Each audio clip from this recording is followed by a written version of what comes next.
Good morning, and thanks for joining me. Last week, we talked about that feeling you get in the pit of your stomach, or sometimes it's the paralyzing fear.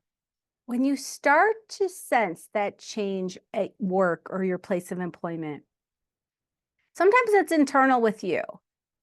And other times it's restructuring, layoffs, that's that feeling that just your role isn't as secure as it once was. And the message last week was don't wait until you're laid off or forced out to fix your career. Now, I've been there. I think we've all been there, knowing that that change is coming.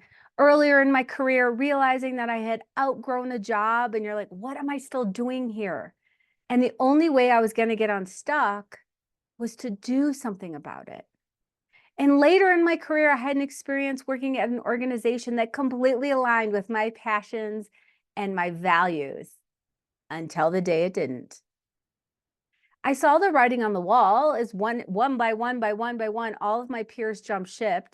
And instead of fixing my own career and figuring out what would come next for me, I stayed and I dug my heels in. I wanted to fix it. I believed in the mission. I'd already put so much time into building this organization. And I wanted to just realign this outside force that was currently crushing us because I believed we all wanted the same thing after all. And I tried until I broke. So today I want to talk about building on that conversation of what comes next after you feel in the pit of your stomach that it's time. You just know your anxiety is ratcheting up and up and up and up. And once you've acknowledged that you need to do something now, what is it that you do? Because at this point, you know what you don't want anymore, but you might not know what you do want or the steps and how to get there. Hi, my name is Maria Destor, and I go LinkedIn Live on Tuesday mornings to share tips and tricks with you to help you redefine work so that it works for you and not the other way around. All right, so what do we do when we know it's time to move on and we're not quite sure what comes next? Here are 3 steps that I work through with my clients. So number 1 is understanding what you actually need out of your job. And that's everything from professional development, salary, health insurance is a big issue right now. What do you want your days to look and feel like? Are you going to an office? Are you staying home? Are you working on a team? Are you traveling? Understand. Emotionally, mentally, and even physically, can you handle a physical job versus not? Understand all of what you want this job to look like. Is your priority more as you're maturing in your career? Do you want to still climb that ladder? Or are you looking for an income as the main driving force for this next step? Or are you ready to go more towards impact and passion? Only you can know these things, but understanding what you need this next role to fill is a big step in understanding what it will look like and how you can get there. Remember, this is a great time to honestly look at your full financial picture. What is your net worth?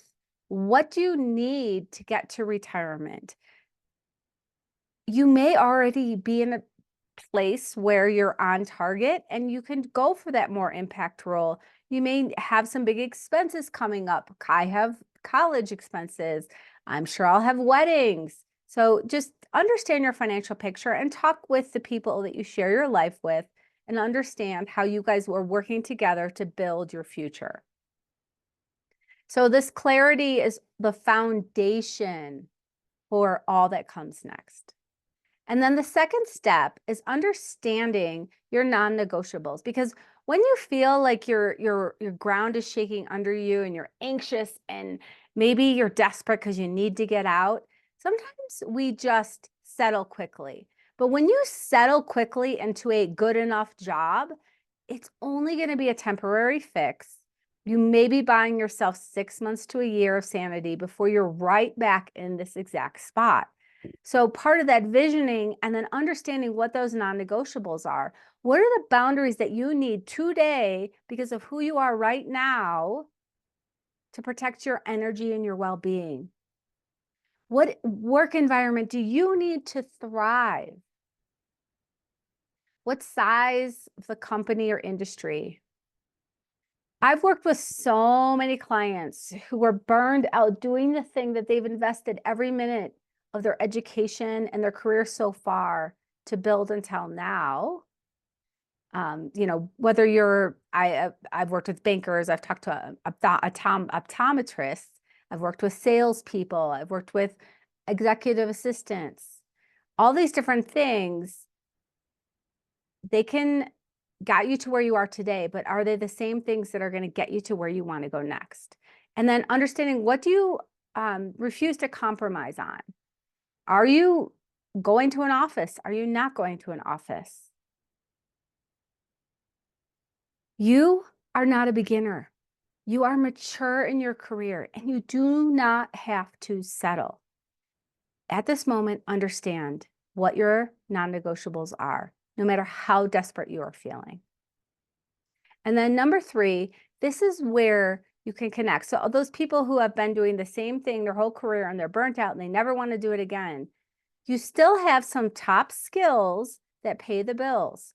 So get those down on paper. What are your top skills that pay the bills that still light you up inside? Every aspect of your job may not light you up, but there certainly are pieces of it that do light you up. And you do need to align this next career step with those skills that pay the bills. So take the step to understand what your energy creators are in your skills and your passions. And this is something that I work through with my clients, but also I invite you to download my 5 steps to monetizing your brilliance workbook. I'll link it up after the show.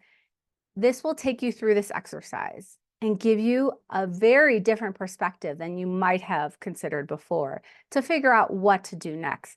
Because when you can weave those skills together, that's where you're going to get to away from this anxiety-provoking, stressful situation. Thank you for joining me this week. If you found this helpful, I invite you to join me next week where we're going to start to explore portfolio careers and the advantage they provide because you have diverse income streams. And if one starts to falter, you still have the other streams. Come join me next Tuesday and I will give you some tips on how you can build your own thriving portfolio career. Thanks for joining me. Have a great week. Bye.